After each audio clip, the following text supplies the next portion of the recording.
Joining us now from Tennessee is a pollster who works for the Republican National Committee, John McLaughlin.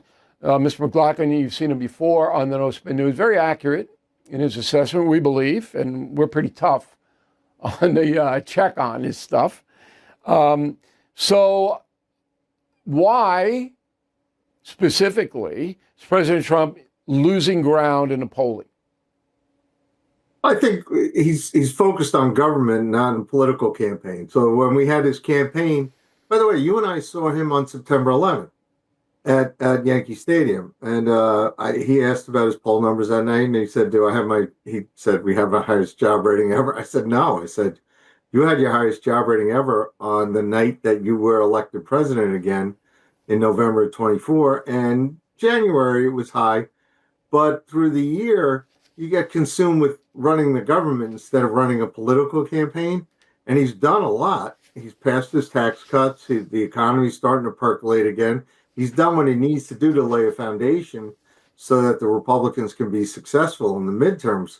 But the big problem we're going to have is Trump got 77 million Trump voters out of 156 million voters who showed up on Election Day.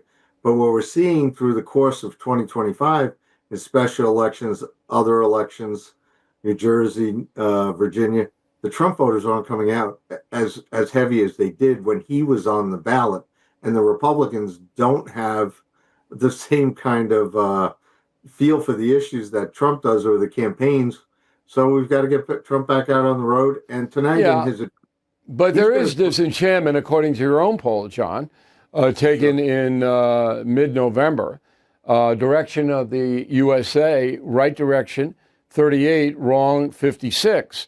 And also in that poll, independent voters not aligned with either the Democrats or Republicans are turning against President Trump. What's the main reason for the disenchantment? First of all, he doesn't have an opponent. Like when he was running during the election, we had Joe Biden. Right now, he needs to take on Chuck Schumer. He needs to take on Leader Jeffries of the Democrats. Also, people like Mondani of the Democrats. We need an opponent. He's talked about having a convention in the midterms where all the Republicans can sign on to his agenda, whether it's holding down the price of food, housing, health care, or interest rates. He needs to go after the Democrats. You know, when they talk about affordability, in Nassau County, where you live, the Republicans, we gave no quarter to the Democrats because they wanted higher taxes. We wanted lower taxes. How can Democrats who talk about affordability have any credibility when they want to raise your taxes? And every Democrat for Congress and Senate voted against the Trump tax cuts, which would have raised taxes $2,000 or $3,000 per person across the United States. And the media lets it go, but the Republicans, if they don't pick up on that, they're foolish. In your home county, but that's all policy. What people are reacting to is emotion. They're looking at their household finances and they're going, we can't pay these insurance. We can't pay the price of beef. Now, look, I'm a realist. I don't buy the beef. I buy chicken or fish or pasta, whatever it may be. I mean, I go in, I look at the price. If the price is too high, I buy something else. That's the beauty of America. We don't have any food shortage here. We have plenty of stuff, okay? But people are reacting emotionally to what they believe is danger to their own personal finance, and they don't see President Trump as solving that problem, at least yet. Would that be a fair statement?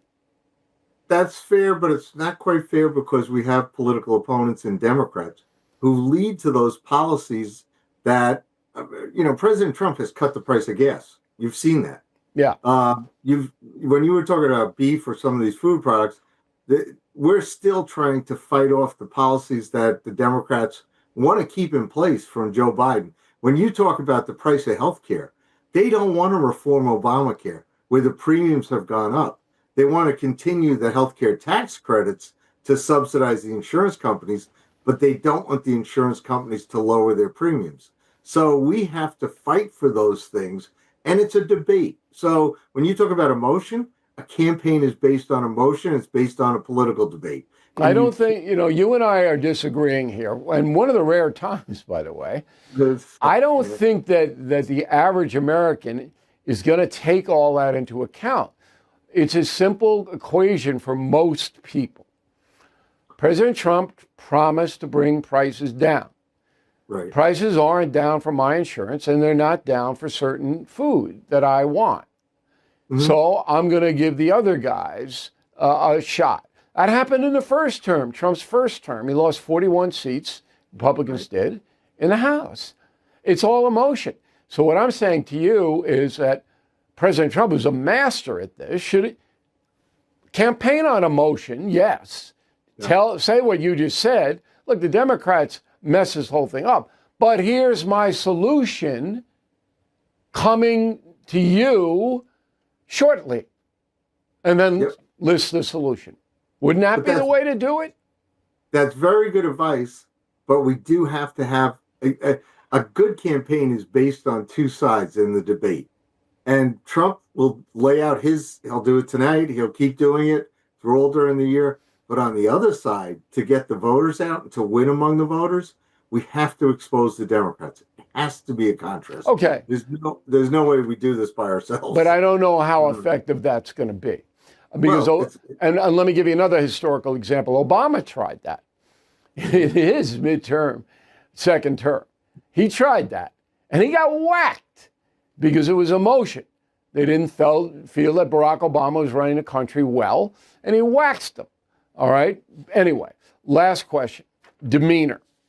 So, as I said, the president's not going to change, but at this point, some of the things that he says on social media seem to be hurting him. Am I wrong? Well, it is when he's, by the way, I want to go back to that point. The same poll you're referring to, Chuck Schumer is at 31 favorable and 44 unfavorable. Donald Trump had a job approval of 50 to 46. Why aren't we taking on Chuck Schumer every day that they try to stop us? Because people don't know who he is.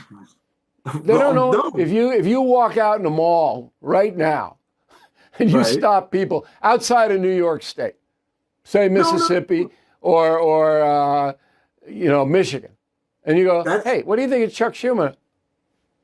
I don't know. Nationally, his number is 44 unfavorable. Almost half of Americans don't like him. Only 3 out of 10 do. That's a national survey. But you know what? It's incumbent on us to run the campaign on Donald Trump's accomplishments versus... How about demeanor? Demeanor, he's best when he's fighting. He's best when he has an opponent. And the Democrats, if they want to stop us from lowering interest rates, lowering the cost of housing, lowering the cost of food, lowering the price of gas, we should have that fight. We shouldn't back off, and we should let Donald Trump go back at it and go back at it, get it outside the Beltway, do rallies again, see real people, talk to real people again. That's when Donald Trump's his best. All right, so you want to brawl in 26. You know him very well. Yeah, all right. And I think that's what you're going to get. I think that's what you're going to get. Hey, John, Merry Christmas. You've been a very good friend to the No Spin News and to me personally. We wish the best to you and your family, and I hope to see you soon. Thank you. Merry Christmas. See you in the new year, and keep getting the facts out. Okay.